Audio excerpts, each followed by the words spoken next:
আসক্তি বর্ধিত করার জন্য, কিন্তু ক্লাসে এসেও কি হচ্ছে, কৃষ্ণের প্রতি আসক্তি বর্ধিত না হয়ে ভক্তদের প্রতি আসক্তি বর্ধিত হচ্ছে। কোন ভক্ত আসছে না, কোন ভক্তের কি সমস্যা, এতটা আসক্তি কৃষ্ণের প্রতিও আসে না, কিন্তু আমরা একত্রিত হয়েছি কৃষ্ণের প্রতি আসক্তি বর্ধিত করার জন্য। তো এখানে ভগবান সেই একই কথা বলছেন যে যখন আমাদের পূর্ণরূপে কৃষ্ণের প্রতি আসক্তি বর্ধিত হবে, তখনই কৃষ্ণ আমাদের এই মৃত্যুময় সংসার থেকে উদ্ধার করবে। আর এখানে বলা হয়েছে যে জীব মায়ার দাসত্ব করে। প্রভু একটা শ্লোক দিলেন, আরেকটা শ্লোক এরকম রয়েছে, কৃষ্ণ বলি যেই জীব ভগবাঞ্ছা করে, নিকটস্থ মায়া তারে জাপটিয়া ধরে। অর্থাৎ মায়া দূরে নেই, সবসময় আমাদের পাশে পাশে রয়েছে। কৃষ্ণ সেরা বাদ তো মায়ার আক্রমণ। তো এখানে বলা হচ্ছে আর যে সবকিছু ভগবানের জন্য করতে পারে, সেটাই হচ্ছে ভক্তির প্রকৃত মানদণ্ড। সবকিছু মানে সমস্ত কিছু, সমস্ত প্রকারের কর্ম। আমরা দেখতে পাই অনেক ভক্ত জগন্নাথের লীলায় চুরি অবধি করেছেন ভগবানকে সন্তুষ্ট করার জন্য। তো আমরা অনেক সময় ভাবতে পারি চুরি করাটা তো অপকর্ম, একটা ভক্ত কি করে চোর হতে পারে, চুরি করতে পারে। কিন্তু ভক্ত যদি প্রকৃতপক্ষে সমর্পিত হয়, তখন ভগবানকে সে সন্তুষ্ট হবেন, সেটাই সেটা করে। আর এখানে বলা হচ্ছে প্রকৃত মানদণ্ড সেইটাই ভক্তির, যে ভগবানের সন্তুষ্টি বিধানের জন্য আমি যে কোনো কর্ম করতে পারি, কাউকে খুন মারার ভগবান যদি আদেশ করেন, ভগবানের যদি তাতে কোনো সন্তুষ্ট থাকেন। অর্জুন ভগবানের সন্তুষ্টির জন্য এত মানুষকে হত্যা করে ফেললেন। তো এটা হচ্ছে ভক্তির সর্বোচ্চ মানদণ্ড। আর ভগবান বলছেন এরকম মানদণ্ড যেই ব্যক্তি গ্রহণ করে, ভগবান বলছেন আমি প্রতিজ্ঞা করছি আমি অচিরেই তাকে জগৎ সংসার থেকে উদ্ধার করি। তো ভগবানের একটা শ্লোক রয়েছে যেখানে ভগবান বলছেন यदि बातादि दोषेण मद्भक्त न च स्मरेत् अहं स्मरामि मद्भक्त दयामि परमां गति। অনেক সময় মৃত্যুর সময় আমরা বলি আমাদের 104 ডিগ্রি জ্বর আসে, এত 1000 না 10000 কাকড়া বিছে একসাথে কামড় দেয়, গলায় কফ আসে, আমরা কৃষ্ণ নাম শুনতে পাই না, কান বন্ধ হয়ে আসে, বলতে পারি না, শুনতে পাই না। তো ভগবান প্রতিজ্ঞা করছে যদি এই দেহগত সমস্যার কারণে আমার ভক্ত আমাকে স্মরণ করতে না পারে, অহম স্মরামি মদ্ভক্ত, আমি সেই সমস্ত ভক্তকে স্মরণ করি দয়ামি পরমাম গতি, আর সেই পরম গতি আমি তাকে দিই। তো এর থেকে কৃপালু আর এর থেকে বড় প্রতিজ্ঞা কি হতে পারে? আমরা যদি শুদ্ধভাবে ভক্তি করি, মৃত্যুর সময় আমার গলা আটকে যাচ্ছে না, আমার কান বন্ধ হয়ে রয়েছে না, আমার 104 ডিগ্রি জ্বর আসছে, আমি পায়খানা করছি, প্রস্রাব করছি, কোনো দেখার বিষয় নাই। ভগবান প্রতিজ্ঞা করছেন তিনি আমাকে স্মরণ করবে, তিনি আমাকে পরম গতি দিবেন।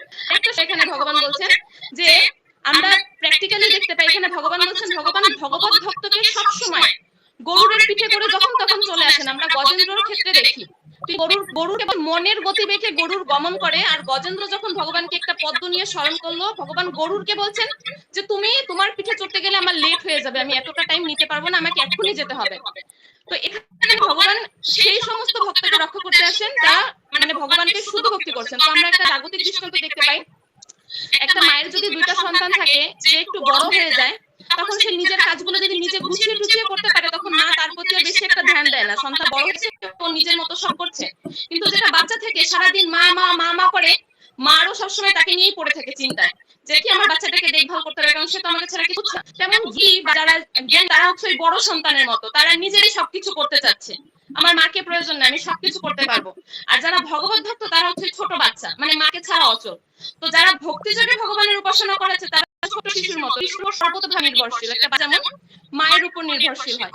তো ভগবানও কি করে, ওই বাচ্চাটার কথা সবসময় চিন্তা করে। মানে আমরা যতবার জগতে আমরা মা মা করছি, আর ভক্ত যতবার ওই দিব্য হরে কৃষ্ণ মহামন্ত্র কীর্তন করছেন, কৃষ্ণ ভাবছে আমার সন্তান আমার জন্য কাঁদছেন, তো কৃষ্ণ আমাদের নিয়ে তত বেশি চিন্তায় থাকেন। তো এইভাবে এখানে বলা হচ্ছে যে আমরা যদি এরকম সবসময় ছোট বাচ্চাটার মতো করতে পারি, আর এরকম মতপর ভক্তি করতে পারি কৃষ্ণের প্রতি, কৃষ্ণ আমাদের অচিরেই সংসার সাগর থেকে বা এই ভব মহাসমুদ্র থেকে উদ্ধার করবেন। হরে কৃষ্ণ।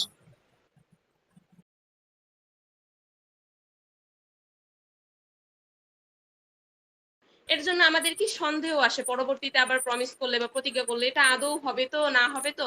কিন্তু ভগবানের ক্ষেত্রে তেমন নন, তিনি হচ্ছেন পরম পুরুষ, তার কথা মাত্রই প্রতিজ্ঞা, তিনি যেটা করেন সেটা পালন হয়ে মানে পূর্ণ হয়েই থাকে। তার জন্য যদি ওই ধরিত্রী এধার ওধার করে ফেলতে হয় তাতেও কোনো সমস্যা নেই। তো ভগবান এখানে বলছে তুমি এটা নিয়ে কোনো সন্দেহ প্রকাশ করো না, তুমি কেবল কি করো, তোমার মন আমাতে সমাহিত করো আর তোমার বুদ্ধিকে আমাকে অর্পণ করো।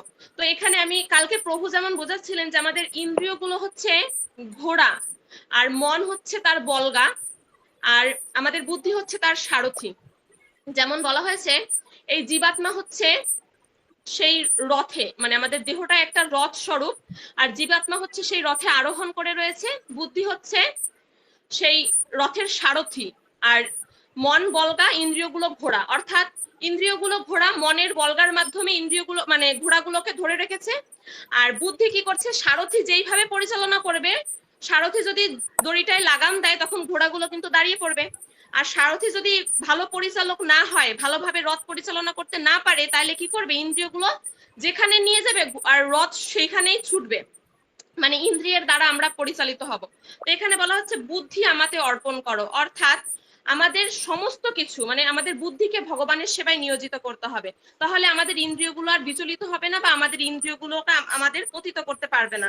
তো এখানে ভগবান বলছেন তুমি যদি তোমার বুদ্ধিকেই আমাদের অর্পণ করতে পারো, অর্থাৎ তুমি সমস্ত কিছু, বুদ্ধিযোগ মানেই ভক্তিযোগ, আমরা পূর্বেও এটা ভগবদ গীতায় পেয়েছি যে বুদ্ধিযোগ আর ভক্তিযোগের মধ্যে কোনো পার্থক্য নেই। যখন আমরা সমস্ত কিছু কৃষ্ণের সেবায় নিয়োজিত করছি বা কৃষ্ণের সন্তুষ্টি বিধানের জন্য করছি, সেটাই হচ্ছে বুদ্ধিযোগ বা ভক্তিযোগ।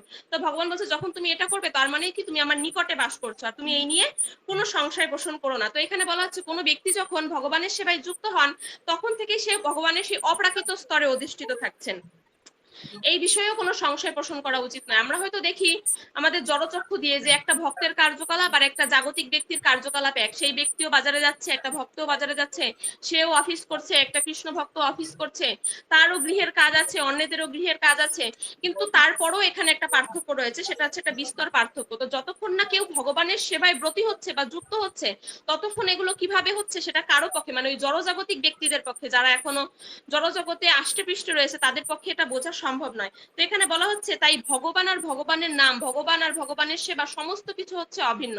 তো কোনো ব্যক্তি যখন ভগবানের সেবায় ব্রতী হবেন বা ভগবানের নাম কীর্তন করবেন, এখানে বলা হচ্ছে ভগবানের নাম যখন কেউ শুদ্ধভাবে কীর্তন করে, অর্থাৎ সেই সকল সময় কৃষ্ণ তার জিহ্বায় নৃত্য করে। এবার একটা সাধারণ মানুষ যখন নৃত্য করে তখনই আমাদের কত অপ্রাকৃত আনন্দ লাগে, আমাদের চোখে কত প্রশান্তি লাগে তার নিজের নৃত্য দেখে। মন্দিরে গিয়ে যখন দেখবেন ভক্তরা নৃত্য করছে, আর যদি কৃষ্ণ স্বয়ং আমাদের জিহ্বায় এসে নৃত্য করে তাহলে আমাদের কি পরিমাণ আনন্দ আমরা প্রাপ্ত হতে পারবো। তো এখানে বলা হচ্ছে আর কৃষ্ণ কি করে, ভক্ত কি করে, কৃষ্ণকে ভোগ নিবেদন করে, সমস্ত কিছু কৃষ্ণের সেবায় নিয়োজিত করে। তো ওই কৃষ্ণ প্রসাদ পেয়ে সে তার জীবনকে সার্থক করে, আর ওই কৃষ্ণ প্রসাদ গ্রহণ করে সে কৃষ্ণ ভাবনাময় হয়ে ওঠে। তো এখানে বলা হচ্ছে এই সমস্ত পন্থা সমস্ত বৈদিক শাস্ত্রে প্রতিপন্ন রয়েছে। তো ভক্তরাই এটা উপলব্ধি করতে পারে এবং এর সুফলটা ভক্তরাই অর্জন করতে পারে। আর জাগতিক ব্যক্তির এটা নিয়ে সংশয় প্রকাশ করতেই থাকে, তার জন্য তারা কোনো সুফলও পায় না বা তাদের সংশয়ও দূরীভূত হয় না। তো এখন সকলেরই কর্তব্য এই সংশয় পরিত্যাগ করে কৃষ্ণের সেবায় নিয়োজিত হওয়া, তাহলে কৃষ্ণ সেবা করে যে কি অপ্রাকৃত আনন্দ পাওয়া যায় বা কত সহজভাবে ভগবত ধামে ফিরে যাওয়া যায় সেটা আমরা খুব অল্পতেই বুঝতে পারবো। হরে কৃষ্ণ প্রভু। আমার মনে হচ্ছে কোনো ভুল ত্রুটি হয়েছে, আপনি একবার। হে ধনঞ্জয়, তুমি যদি স্থিরভাবে আমাতে চিত্ত সমাহিত করতে সক্ষম না হও, তাহলে অভ্যাস যোগের দ্বারা আমাকে প্রাপ্ত হতে ইচ্ছা করো। যে আমরা যদি স্থিরভাবে আমাদের এই মনটাকে যদি ভগবানের চরণে সমাহিত করতে যদি সক্ষম না হই, তাহলে আমাদেরকে এই অভ্যাস যোগের দ্বারা আমাদের ভগবানের কাছে প্রাপ্ত হওয়ার আমাদেরকে ইচ্ছা প্রকাশ করতে হবে। তো এখানে দুটি ভক্তের কথা বলা হয়েছে। প্রথম যে ভক্ত তিনি হচ্ছে অপ্রাকৃত প্রেমে পরম পুরুষোত্তম ভগবান শ্রীকৃষ্ণের প্রতি অনুরক্ত হয়েছেন। আর দ্বিতীয় যে ভক্ত সে ভগবানের অপ্রাকৃত প্রেমে ভগবানের প্রতি আসক্ত হতে পারেন নাই। এর জন্য আসক্তি হওয়ার জন্য এখানে বলছে যে কিছু বিধি নির্দেশ দেওয়া হয়েছে, সেগুলো যদি আমরা অনুসরণ করতে পারি তাহলে আমরা ভগবান শ্রীকৃষ্ণের প্রতি আমরা আসক্তি করতে পারি। তারপরে এখানে ইন্দ্রের কথা বলা হয়েছে। তো মাতাজি ইন্দ্রের কথা অনেক সুন্দরভাবে বলছে, তো আমি এখানে আর কিছু বলবো না এখান থেকে। আর তৃতীয় প্যারাটা এখানে বলছে যে সকলের হৃদয়ে ভগবত প্রেম সুপ্ত অবস্থায় রয়েছে এবং সেখানে ভগবত প্রেম বিভিন্ন রূপে প্রকাশিত হয়, কিন্তু জড়জগতের সঙ্গে প্রভাবে তা কলুষিত। তো আমরা এই জড়জগতে বাস করার ফলে কিন্তু আমরা হচ্ছে মানে জাগতিক হয়ে গেছি, এবং এই জড়জগতে বাস করার ফলে আমরা জড়জগতের সঙ্গে প্রভাবে আমাদের যে ইন্দ্রিয়গুলো সেগুলো আমাদের কলুষিত হয়েছে। তো এই জড়জাগতিক তো আমাদের এই জন্য আমাদের এই কলুষিত থেকে মুক্ত হওয়ার জন্য আমাদের ভক্ত সঙ্গ করতে হবে।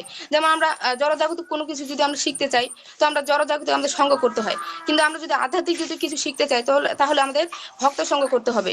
তো শুধু আমাদের মানে ভক্ত সঙ্গ শুধু আমাদের করলে হবে না, ভক্তের যে আদেশ নির্দেশ বা বাণীগুলো সেগুলো আমাদেরকে মেনে চলতে হবে। যেমন হচ্ছে গঙ্গারও 500 পাবন, গঙ্গার জলে কিন্তু মাছও থাকে, সেই জলে কিন্তু মানুষ যদি স্নান করে সে কিন্তু পবিত্র হয়, কিন্তু সে মাছ যদি মানুষের যদি কামড় দেয় তার কিন্তু সে হচ্ছে পবিত্র হতে হবে না। তো আমরা যদি ভক্ত সঙ্গ সারাদিন যদি ভক্ত সঙ্গ করি, কোনো যদি নিয়ম যদি পালন যদি না করি, তাহলে আমরা মানে আমরা এই জাগতিক